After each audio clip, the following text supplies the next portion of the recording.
Amerika, panay na ang pagpapadala ng mga armas na gagamitin ng mga sundalo ng Taiwan laban sa China. Samantalang China nagrereklamo na tinututulan daw nila ang mga hakbang na ito ng Amerika. Abangan kapatid ang kumpletong mga detalye, pero bago tayo magpatuloy, isang like lang po ang hinihingi ko para sa videong ito. Malaking bagay na po yan bilang suporta sa ating bawat in-upload. Back to the video.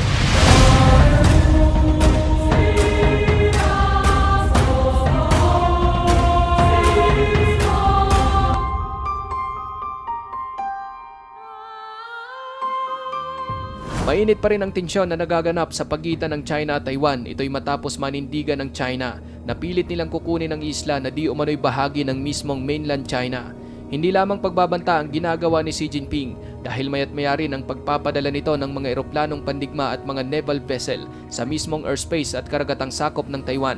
Halimbawa, nito lang nakaraan, iniulat at kinumpirma ng mismong Ministry of National Defense ng Taiwan na nakadetect ang kanilang militar ng nasa 18 Chinese military aircraft at 4 na barkong pandigma ng People's Liberation Army Navy sa paligid ng mismong Taiwan. Kamakailan lang naglabas naman ang Chinese State Television ng animation na nagpapakita kung paano sinisimulate ng China ang kanilang pag-atake sa Taiwan, kung saan makikita na naglunsad ito ng mga missile sa isla, kabilang ang pagpapasabog sa mga lungsod tulad ng Taipei. Maliban dyan, nagsagawa rin ang China ng 2 araw na pagsasanay militar malapit sa isla. Nagpadala ito ng mga armadong eroplanong pandigma at nagsagawa ng mga kunwari pag-atake sa Taiwan habang tinutuligsa ng state media ang bagong pangulo ng Taiwan na si Lai Ching-te dahil sa mga pahayag nito na nagsasabi na dapat itigil na ng China ang mga pagbabanta sa Taiwan. Ayon sa mismong People's Liberation Army, ang mga military drills ng China sa paligid ng Taiwan ay idinisenyo upang subukan ang kakayahan ng China na agawin ang kapangyarihan sa isla. Ang naturang pagsasanay militar ay ang pinakamalaki sa loob ng mahigit 1 taon at naganap ilang araw lamang matapos manumpa ang Taiwan sa bago nitong Pangulo. Sinabi rin ng Eastern Chatter Command ng PLA na dederecho ang kanilang mga pagsasanay sa magkabilang panig ng Taiwan Island Chain upang subukan ang kanilang kakayahang magkasabay na agawin ang kapangyarihan ng Taiwan, maglunsad ng magkasanib na pag-atake at sakupin ang mga pangunahing lugar.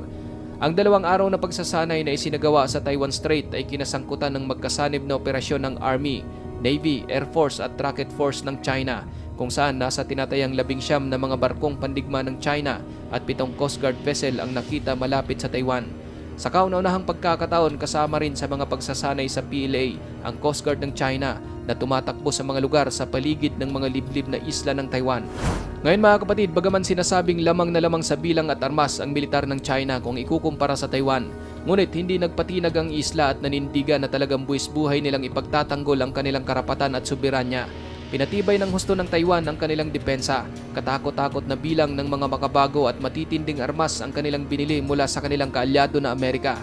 Matindi ang paninindigan ng US na susuporta ito sa Taiwan, kung kaya't puspusan din ang kanilang pagpapadala rito ng mga kinakailangang armas pandepensa.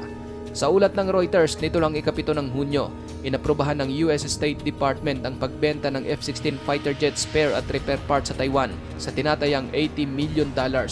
Ayon sa Amerika, ang pagbebenta umano ng nasabing mga piyesa ay makakatulong upang mapabuti ang seguridad ng Taiwan at mapanatili ang pampulitikang katatagan at balanse ng militar at suportahan ang pag-unlad ng ekonomiya sa rehiyon.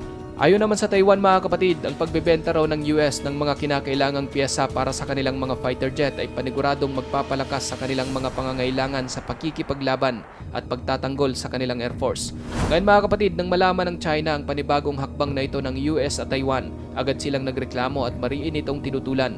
Ayon sa Defense Ministry ng China, matindi raw ang kanilang pagtutol sa ginawang pagbebenta ng US ng mga piyesa at armas sa Taiwan at hinimok ang Amerika na agad daw itong bawiin.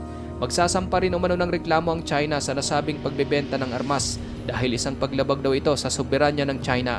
Ngunit ayon naman sa Amerika, ang kanilang pagbebenta ng armas sa Taiwan ay isang obligasyon na nagmumula sa kanilang 1979 Taiwan Relation Act.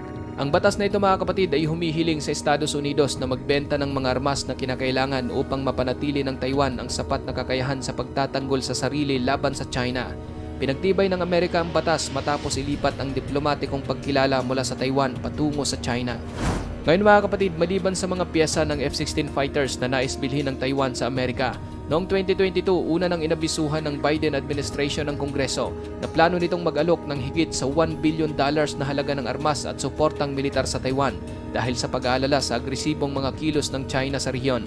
Ayon sa mga ulat, ang pinakabagong mga potensyal na arms deal ay mabibigyan ng Taiwan ng suporta para sa kanilang radar surveillance capabilities, 60 anti-ship Harpoon missile at 100 short-range air-to-air Sidewinder missiles. Sa pangkalahatan, ang Amerika ay nagmungkahi ng higit sa $2 billion na paglilipat ng mga armas sa Taiwan sa pamamagitan ng Foreign Military Sales Program. Kinabibilangan ito ng buo o bahagi ng mga sistema ng armas o mga support services para sa mga tangke, combat vehicles, howitzer, barko at Patriot Air Defense System na paniguradong magbibigay sa Taiwan ng kakayahan upang salakayin ang mainland ng China, humigit kumulang 110 miles ang layo. Nito namang February, inaprubahan ng US Department of State ang pagbebenta sa Taiwan ng Advanced Tactical Data Link System Upgrade Planning na nagkakahalaga ng $75 million. Sa isang press release, sinabi ng Defense Security Cooperation Agency o DSCA ng Pentagon na ang package ay kinabibilangan ng mga cross-domain solution, high assurance device, GPS receiver, communication equipment, technical services at iba pang nauugnay na elemento ng logistic at suporta sa programa. Maliban sa mga armas na binibili ng Taiwan sa Amerika, may mga ulat din na sekretong nagsasagawa ang Taiwan at US ng mga sanib puwersang pagsasanay militar sa Pasipiko, kung saan ang mga pagsasanay ay hindi isinapubliko dahil sa pagiging sensitibo ng usapin. At upang lubusan namang paghandaan ang posibleng paglusob ng China sa Taiwan, madalas ding nagsasagawa ang Taiwan ng mga military drills kung paano didepensa at gagawa ng kontra-atake laban sa China. Halimbawa, nito lang nakaraang buwan, ang militar ng Taiwan ay nagsagawa ng 2 araw na military drill sa dagat, sa lupa at sa himpapawid upang magsanay kung paano dumepensa laban sa naturang sorpresang pag-atake ng China. Sa ngayon mga kapatid, patuloy pa rin ang paggigipit ng China sa Taiwan, habang determinado naman ang Taiwan na magagawa nilang madepensahan ang isla sa tulong na rin ng Amerika. Sa panig naman ng US, bagaman wala itong formal na pangako na ipagtanggol ang Taiwan laban sa China, ngunit paulit-ulit na sinasabi ni Pangulong Biden na makikialam ang Washington. Ang krisis umano na magaganap sa Taiwan ay maaring mangyari sa iba't ibang salik, katulad halimbawa ng isang blockade, cyber warfare o pag-atake sa mga offshore island. Kahit ano pa man daw ang posibleng mangyari, ang mga kaalyado ng US sa rehiyon ay gaganap ng isang kritikal na papel. Ikaw kapatid, ano ang masasabi mo sa videong ito? Para sa iyong opinion, i-comment mo na yan sa ating comment section sa ibaba. At kung nagustuhan mo naman ang videong ito, paiwan naman ako ng like at pasubscribe na rin sa ating munting channel. Maraming salamat sa panonood, hanggang sa susunod na naman ating upload. Peace out!